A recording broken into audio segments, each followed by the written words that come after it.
میپکو کوٹ ادو نے غیر قانونی طور پر فیڈر نمبر 5 کا اضافی لوڈ فیڈر ڈیرہ دین پناہ سیکنڈ پر ڈال دیا۔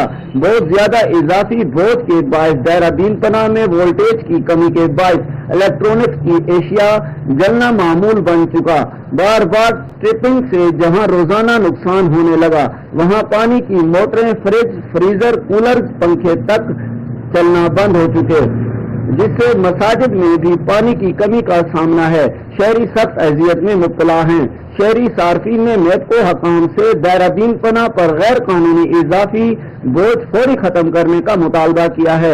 اگر 2 دن میں عمل درآمد نہ کیا گیا تو پھر احتجاج کیا جائے گا، جس کی تمام ذمہ داری میپکو حکام پر ہوگی۔ کیمرہ ٹیم کے ساتھ محمد یعقوب، راج نیوز، کوٹ ادو۔